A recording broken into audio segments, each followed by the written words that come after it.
আগের পার্টে তোমাদের সাথে শেয়ার করেছিলাম আমরা নতুন বউকে নিয়ে কিভাবে ট্রেনে করে মজা করতে করতে বাড়ি ফিরছিলাম। তো নমস্কার and welcome to my new blog. আজ হচ্ছে 5ই ফেব্রুয়ারি, বৃহস্পতিবার। আজ হচ্ছে বধূবরণ হবে। তো চলো, মোটামুটি সবাই সকালবেলা বাড়িতে এসে ফ্রেশ হয়ে একটু বেলার দিকে রেডি হয়ে নিয়েছি। আগের ভিডিওতেই তোমাদেরকে বলেছিলাম যে ওরা একটা হোটেলে আছে, তারপর সেখান থেকে রেডি হয়ে বাড়িতে আসবে একটু বেলার দিকে। তো সেই মতো 12টা 12:30 নাগাদ সৌরভ আর ভাই, মানে নীলদার ভাই অলিভ, ওরা দুজন মিলে বেরিয়ে যায় ওদেরকে আনতে। তো মোটামুটি 2:30 3টে নাগাদ ওরা বাড়ির দিকে ঢোকে। তো ভীষণই মজা হচ্ছিল। পুরো আমাদের স্টেট ব্যাংক থেকে ওরা মানে আস্তে আস্তে করে এসছে ব্যান্ড পার্টি বাজাতে বাজাতে। তো আমি আর অত অবধি যাইনি, তো আমি আমাদের বাড়ির সামনেটাই ছিলাম আর ও ভিডিও করছিল, তো সেগুলোই তোমাদের সাথে টুকটুক করে শেয়ার করছিলাম।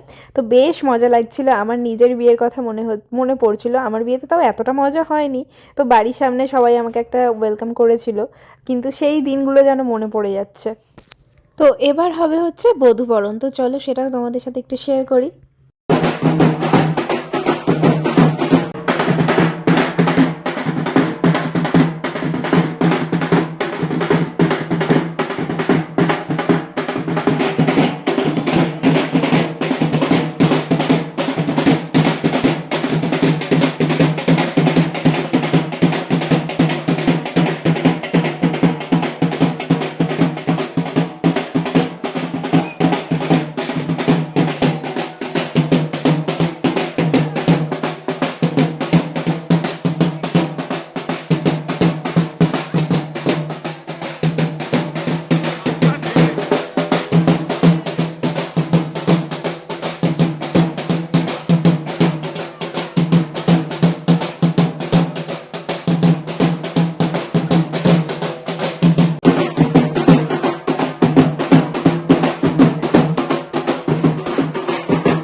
তো চলো মোটামুটি গৃহপ্রবেশ করার পর এখানে একটা দর কষাকষি চলছিল, যেমনটা মেয়ের বাড়িতে ছেলের বাড়িতে হয়, দাদা বোন ভাইরা ধরে আর কি। তো গেট ধরার পর্ব মিটিয়ে এবার একটা খুব সুন্দরভাবে ওকে ওয়েলকাম করা হলো। তারপর আজকে যেহেতু ওদের হিসাব মতো ভাত কাপড়ের অনুষ্ঠান পড়ে গেছে, মানে বউ ভাতের দিনটা পড়ে গিয়েছে, 5 তারিখ হয়ে গেছে, তো কাকিমা সেই জন্য একেবারে সব নিয়ম কানুনের যে পর্বগুলো আছে সবটাই সেরে নিয়েছে। ইভেন আজকে গৃহপ্রবেশের পর মানে যে বধূবরণ মানে আশীর্বাদের যে পর্বটা থাকে সেটাও হবে, কিন্তু একটু পরে হবে, কারণ অনেকটা বেলা হয়ে গিয়েছে। তো সবাই আগে খাওয়া দাওয়াটা করে নেবে, কারণ আসলে বউ না আসা পর্যন্ত একটা বাড়িতে হুলস্থুলু ব্যাপার থাকে, সেটা তো সবাই জানো যে বিয়ে বাড়িতে কি কি না হয়। তো সেই জন্য সবাই বললো যে ঠিক আছে সবাই আগে খাওয়া দাওয়াটা সেরে নিই, তারপর আস্তে ধীরে ঠান্ডায় আশীর্বাদ পর্বটা করা হবে। সাথে ঘি ভাত দেওয়ার যে রিচুয়ালসটা থাকে, নতুন বউ যে সবাইকে পরিবেশন করে, সেটাও কিন্তু কাকিমা আজকে সেটাও রেখেছিল এখানে। আসলে এটা হিসাব মতো একটা ঘরোয়া বৌভাত হয়েছে, কারণ ওদের যে রিসিপশন মানে বৌভাতের যে অ্যাকচুয়াল অনুষ্ঠান পর্বটা থাকে সেটা আজ হচ্ছে না, কারণ ওরা যে ভেন্যুটা ঠিক করেছে সেটা সেদিনকারে পায়নি, আর তার থেকে বড় কথা ওদের একটা ধকলও পড়ে যেত। তো সেই কারণে সেটা পোস্টপোন করে মোটামুটি একটু লেটের দিকেই হয়েছে, 8 ফেব্রুয়ারি ওদের মানে গ্র্যান্ড রিসেপশন যেটা সেটা হবে। তো চলো মোটামুটি এইসব মানে নিয়ম কাজ যেগুলো ছিল সেগুলো তো মোটামুটি কমপ্লিট হয়ে গেছে, আর আমরাও খেতে বসতে বসতে প্রায় তখন 6টা বেজে গেছে। মানে এখন লাঞ্চ করব না ডিনার করব সেটাই আমরা বুঝে উঠতে পারছিলাম না। তো এই তো আমাদের কাছেও চলে এসেছে দিদি, মানে ঘি ভাত পরিবেশনের জন্য। তো আমি না ওকে মাঝে মাঝে বলি যে তুমি আমার বড় যা, তো আমি মাঝে মাঝে ওকে না খচিয়ে আর কি বড় যা বলেও ডাকি। তো ও একটা ওরকম মিষ্টি স্মাইল দেয়। আর সত্যি কথা বলতে মেয়েটা ভীষণই হাসি খুশি, জানো তো। ওকে যে সিচুয়েশানে আমি যতবারই ওকে দেখেছি না কেন, ও যে সিচুয়েশানেই থাকুক একটা মিষ্টি একগাল হাসি দিয়ে দেয়, যে কোনো ভাবেই হোক না কেন। তো এই জিনিসটা আমার বেশ ভালো লাগে। তো চলো পাতে পড়ে গেছে ভাত, মুগের ডাল, ঝুরো আলু ভাজা, যেটা আমার মোস্ট ফেভারিট। আর আজকে কোনো মাংস করেনি, বাট 3 রকমের মাছ করেছিল, চিতল মাছ, ট্যাংরা মাছ আর পাবদা মাছ। তো সব কটাই একটা একটা করে নিয়েছি। আমি ট্যাংরা মাছটা নিইনি, তাই সেটা তোমাদের সাথে দেখাতে পারিনি। তবে চিতল মাছের যে একটা মানে কি বলবো, ওটা মুইঠাই বলে, কিন্তু সেটা কি টাইপের করতে চেয়েছে সেটা আমি জানি না ঠিক। তো তারপরে চাটনি পাঁপড় মিষ্টি এগুলো তো ম্যান্ডেটারি থাকেই। তো সেই সব খাওয়া দাওয়া করে এসে তারপরে আশীর্বাদ পর্বটা ওদের এখানে স্টার্ট হয়েছে। তো এখানে প্রথমে কাকু আর কাকিমা আশীর্বাদ পর্বটা করে নিচ্ছে। আচ্ছা আমি না সবার ওদের যারা যারা রিলেটিভস আছে আমি তাদের কিছু আশীর্বাদ সেরকমভাবে তুলিনি, জাস্ট কাকিমা কাকু যখন করছিল সেই আশীর্বাদটুকুনি করেছি। তো আমার মনে হয়েছে কি যে আমাদের বাড়ি থেকে যারা যারা করবে সেটাই আমি তুলবো, মানে ওদেরকে আমি না চিনি না কিছু। তো সেই জন্য আমি আর সেইভাবে কোনো কিছু ওদেরকে আর দেখাইনি। তো সেই জন্য আমি শুধু কাকিমার কাকুর পাটটুকুনি রেখেছি। তো যাই হোক, এরপর মোটামুটি সবার এক এক করে আর কি মানে এখানে ফটো সেশনও হচ্ছে। আর একটা বিষয় বলি যে তখন মোটামুটি তখন 6:30 কি 7টা তো বেজে গেছে। আর আমাদের আবার ওই দিন থেকে আরেকটা বিয়েবাড়ি স্টার্ট হয়েছে, মানে 5 তারিখ ছিল আমার পিসি শাশুড়ির ছেলের আইবুড়ো ভাত দুপুরবেলাতে। তো দুপুরবেলা তো আমরা যেতে পারিনি, আমরা মানে এসে একটু ঘুমিয়ে তারপর এখানে এই দিদি দাদার কাছে থাকতে হয়েছিল। তো সেই কারণে আমরা বলেছিলাম আমরা সন্ধেবেলার দিকে যাব। তো সেই কারণে ওখানে যাওয়ার একটা তাড়া ছিল। তো সেই জন্য আমি বললাম যে মা আর মিষ্টিমাকে বললাম যে ওরা আগে যেন তাড়াতাড়ি করে একটু আশীর্বাদটা করে নেয়, নাহলে ওদিকে আবার যেতে পারছে না। এদিকে আমার যে শ্বশুরমশাই মানে আমার পাপা বারবার করে খালি ফোন করছে যে কখন যাবে। অলরেডি তখন 7টা যেহেতু বেজে গেছে, যে একটা অনুষ্ঠান বাড়িতে কখনই বা যায় আর কি দেখাশোনা করারও অনেক ব্যাপার থাকে, যেহেতু একদম নিজেদেরই বিয়ে বলে কথা। তো সেই কারণে একটু মানে এদিকে একটু মানে তাড়াহুড়ো করতে হয়েছে আর কি। তো যাই হোক মোটামুটি আশীর্বাদ পর্বটা সেরে নিলে এখান থেকে বেরিয়ে তারপর আবার পিসি শাশুড়ির বাড়িতে যাব। মিষ্টিমা তো একদম ব্যাগপ্যাকটা গুছিয়ে নিয়েই যাবে, কারণ ওখানে অলরেডি 3 দিনের জন্য ওখানে সেট হয়ে যাবে। তো ওখান থেকেই বিয়েবাড়িটা অ্যাটেন্ড করবে ওদের বাড়িতে থেকে। আচ্ছা অনেকেই আবার জিজ্ঞেস করবে যে আমরা কি গিফট দিয়েছি। আমরা একটা টার্সেলের সাথে লকেট সেট করা একটা হার দিয়েছিলাম, আর মিষ্টিমাও একটা সোনার জিনিসই দিয়েছিল, তার সাথে একটা বেড কভার দিয়েছিল।